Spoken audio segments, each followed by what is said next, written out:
नमस्ते, सत श्री अकाल, केम छो, गुड मॉर्निंग। मैं आपका दोस्त और होस्ट केशव पाठक। दोस्तों, इस वीडियो में हम धर्मेंद्र सर से मिलेंगे, माई स्मार्ट सपोर्ट यूट्यूब चैनल के ऑनर और उसके होस्ट धर्मेंद्र सर से। पिछले महीने मेरा जाना हुआ था विक्रमगंज में। मैं आपको पूरी स्टोरी बताता हूँ कि कैसे मिला मैं उनसे। मैं भी बिहार से हूँ, मुजफ्फरपुर ज़िले से। एक्चुअली मेरा पिछले महीने जाना हुआ था विक्रमगंज, जो कि रोहतास जिला में पड़ता है, और उनका घर भी डेहरी के आसपास में है, वो भी रोहतास में ही पड़ता है। वहाँ से करीब 60 किलोमीटर है जिस जगह पर मैं गया था विक्रमगंज। और जब मैं वहाँ गया तो मैंने एक वीडियो देखी थी उनका यूट्यूब पे। एक लड़का था जो कि बता रहा था कि डेहरी से कैसे जाना है और वो कैसे गया था। और कुछ दिनों के लिए ही मैं गया हुआ था वहाँ पे, तो मैंने सोचा कि क्यों ना इनसे धर्मेंद्र सर से मिल लिया जाए, क्योंकि मैं खुद भी एक यूट्यूबर हूँ और वो काफ़ी लंबे टाइम से यूट्यूब पे हैं, लगभग 2012-13 से हैं। एक अच्छा खासा एक्सपीरियंस है उनको, और मुझे लगता है कि वो बिहार के सबसे बड़े यूट्यूबर हैं इंडिविजुअल में। जितना उनके पास सब्सक्राइबर है उतना सब्सक्राइबर तो दूसरे किसी के पास चैनल के पास है नहीं। अगर एक दो के पास है भी तो वो न्यू चैनल है और वो टीम में काम कर रहे हैं। इंडिविजुअली धर्मेंद्र सर ही इकलौते यूट्यूबर हैं बिहार के जो कि सबसे ऊपर है। तो फिर मैं उनसे मिला, बातें हुई हमारी। आगे आप वीडियो में देखेंगे कि क्या बातें हुई है और क्या कुछ धर्मेंद्र सर ने बताया कि अपने चैनल का जो सब्जेक्ट है ब्लॉग, सोलो ट्रेवलिंग से रिलेटेड, उससे उनकी इनकम कितने वो कमाते हैं और भी बहुत कुछ। तो जुड़े रहे वीडियो के साथ में और चैनल को सब्सक्राइब करना मत भूलिएगा। धन्यवाद।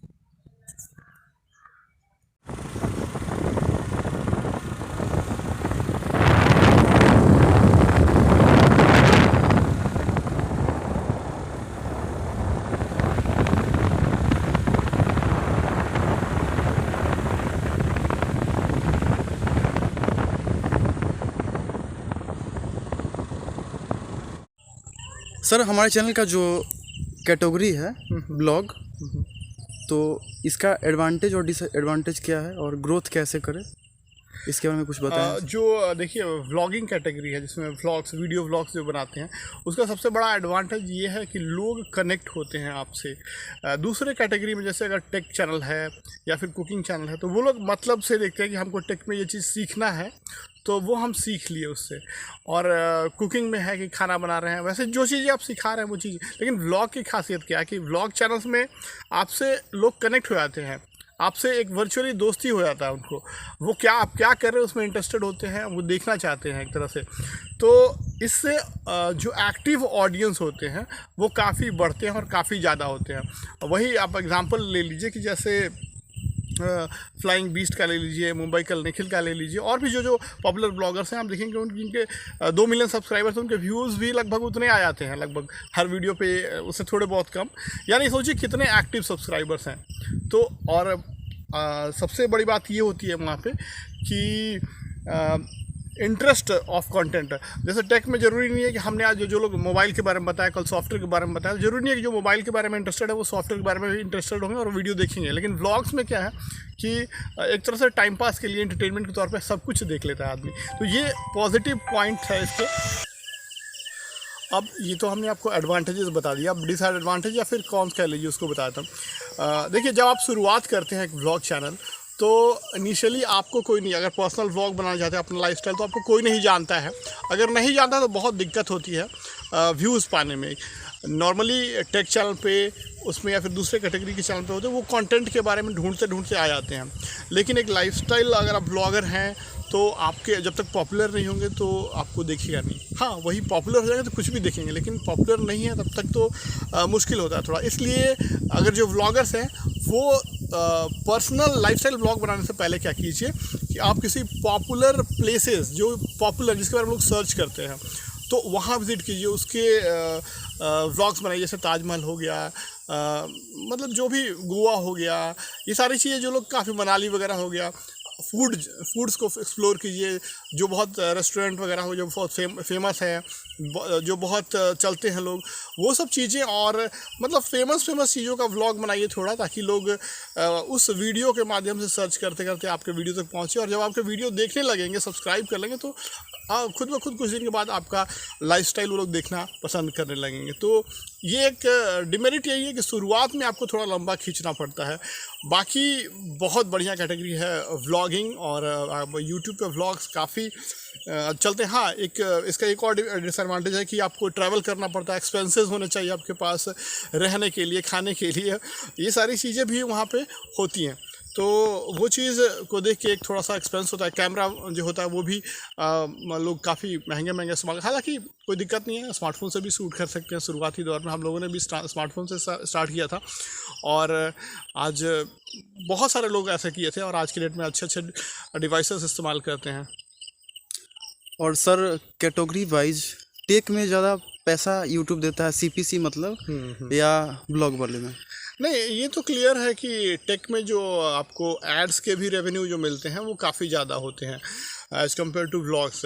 अगर उदाहरण के लिए अगर हम बताएं आपको, तो अगर एक टेक वीडियो है, और टेक वीडियो में लगभग जो हम लोगों के चैनल पे 3,000 व्यू पे $1 बन जाता है लगभग।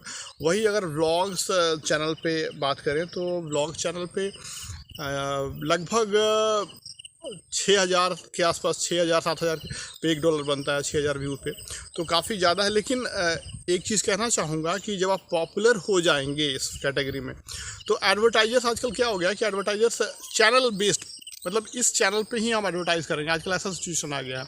आप देखेंगे कि कुछ पर्टिकुलर स्पेसिफिक एड्स होते हैं, वो उसी बड़े बड़े चैनल्स पे जाते हैं, तो वो काफ़ी महंगे होते हैं। जब कोई एडवर्टाइज़र सेलेक्ट करता है कि हम इसी चैनल पर एडवर्टाइज़ करेंगे, तो अब उस हिसाब से उसका ऐड रेट बढ़ जाते हैं, और जब आप पॉपुलर हो जाएंगे तो ब्लॉगिंग में भी आपको अच्छा खासा मिलता है। स्पॉन्सरशिप तो है ही, दोनों में मिलता है। उसमें भी आप व्लॉग्स कर रहे हैं तो कोई भी प्रोडक्ट को बस दिखा दीजिए कि हम इस्तेमाल करते हैं, ये टी-शर्ट पहने हुए, जूता पहने हैं, तो उसके लिए भी मतलब दिखाने के लिए आपको आपका पॉपुलरिटी के ऊपर मुँह मांगा दाम मिलता है। और सर फ्री स्टफ़ कैसे मंगाए रिव्यू के लिए? फ्री स्टफ़्स रिव्यू के लिए तो शुरुआत में तो नहीं कोई देता है, जाहिर सी बात है, जब तक आप पॉपुलर नहीं होंगे, ऑडियंस नहीं होंगी, तो आप जो परचेज़ करते हैं पर्सनल यूज़ के लिए, या फ्रेंड्स यूज़ किया करते हैं, या फिर आपके फ्रेंड्स का कोई दुकान वगैरह है, वहाँ से आप रिव्यू करने के लिए इस्तेमाल कर सकते हैं। लेकिन एक बार जब आप पॉपुलर हो जाएंगे, खुद ब खुद कंपनी से देखते आएंगी कि हाँ भाई, इसने इस चीज़ का रिव्यू किया था और ये चला है अच्छा खासा, तो वो आपको ऑफ़र कर देते हैं। ऐसे ही हम लोगों को आज भी मिलता है। कोई पुराना वीडियो जो हमारा चला हुआ है वो देखती हैं, उसके थ्रू चैनल में पहुंचती हैं, और वो बोलते हैं कि हाँ, मैंने आपका ये वीडियो देखा था, अच्छा लगा, हमारा भी एक प्रोडक्ट है सिमिलर, आप कितने पैसे लेंगे, कितना चार्ज करेंगे, ये चीज़ें इस तरीके से चलती हैं। सर यूट्यूब से मंथली आपके कितने पैसे बन जाते हैं? ज़रा पर्सनल सा सवाल है, लेकिन अगर आप यूज़र को बताएँ तो। देखिए, मंथली तो हम, हर कोई सोचता है कमाने के लिए कम से, देखिए मंथली 20-25 लाख तो हर कोई सोचता है कि कमा लें आज के डेट में, क्योंकि आजकल 1 लाख कुछ होता नहीं है, बहुत से लोग बट ऑनेस्टली सच्चाई कुछ अलग है। 25,000 रुपये से 30,000 रुपये हमारी कमाई होती है लगभग एडवर्टीजमेंट के थ्रू आज के डेट में। पहले ज़्यादा होता था, बट आज के डेट में इतना ही होता है, क्योंकि कंपटीशन काफ़ी हो गया है। सर 25 से 30,000 बस? हाँ, फ्रॉम एडवर्टीजमेंट 25 से 30,000 रुपये थ्रू गूगल एडसेंस? हाँ, गूगल एडसेंस के थ्रू। और बाकी स्पॉन्सरशिप से भी वही लगभग 40,000 के आसपास हो जाता है, और एफिलिएट से भी वही, एफिलिएट से थोड़ा ज़्यादा होता है, 50-60 हज़ार रुपये हो जाता है, मिला जुला के लाख रुपये तक हो जाता है।